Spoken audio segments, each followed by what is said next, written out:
या बोल दीजिए रिपोलराइजेशन। क्लियर। अब सवाल बना फिर हमारा कि दिल धड़कता क्यों है। कॉमन सेंस लगाओ। हार्ट जो कि पूरे का पूरा मसल्स का बना हुआ है, हार्ट के धड़कने का मतलब हुआ कि एक बार हार्ट का सिकुड़ना और एक बार हार्ट का फैलना, ये कहलाएगा एक धड़कन। बोलो, एक बार हार्ट का सिकुड़ना और एक बार हार्ट का फैलना, ये क्या कहलाएगा आपका? एक धड़कन। अब समझना, मतलब मैं लिख सकता हूं 1 systole plus 1 diastole of heart. लिखना मत अभी, लिखना मत। Of heart is equal to 1 heart beat, एक दिल की धड़कन। एक बार बेटा सभी लोग ऐसे करो, एक बार जरा, ये हार्ट है अभी नॉर्मल है कि सिकुड़ा हुआ है? नॉर्मल है पक्का।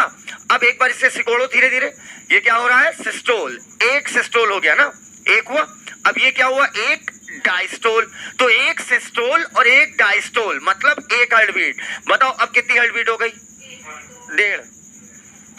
अरे मजाक था ये, ठीक है। मतलब ओवरऑल एक हार्ट बीट समझ गए ना। चलो अब एक हार्ट बीट हम समझ गए, लेकिन अब सवाल बनता है कि सर अगर मान लीजिए मैं आपकी बाइसेप को देखूं, जो कि दिखती नहीं है लेकिन महसूस करिएगा, अगर मैं आपकी बाइसेप को देखूं तो बाइसेप अगर सिकुड़ रही है, इसका मतलब क्या हुआ?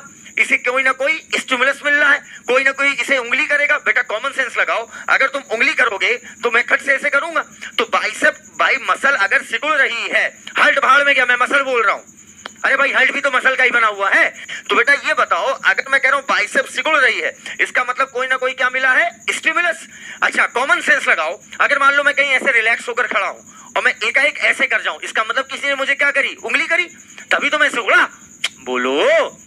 तो अब कॉमन सेंस लगाइए, इसका मतलब ये हुआ कि हार्ट को लगातार कोई ना कोई प्रेशराइज कर रहा है, कोई ना कोई स्टिमुलस दे रहा है, कोई ना कोई उंगली कर रहा है, जिसकी वजह से दिल आपका धड़क रहा है। इतनी बात एकदम क्लियर। अब ये बताओ, अगर मैं बात करूं ऊपर वाले दोनों चैम्बर की, तो बेटा ऊपर वाले दोनों चैम्बर आपके क्या कहलाते हैं? एट्रिया। और नीचे वाले दोनों चैम्बर क्या कहलाते हैं? आपके वेंट्रिकल। ऐसा कभी नहीं होता, अब ये बात अभी आगे देखेंगे हम कार्डियक साइकिल में, ऐसा कभी नहीं होता कि दोनों एट्रिया और दोनों वेंट्रिकल, अच्छे समझना, ऊपर वाला पार्ट और लोअर और नीचे वाला पार्ट दोनों एक साथ सिस्टोल कर जाएं। ये पॉसिबल नहीं है। पूछो क्यों?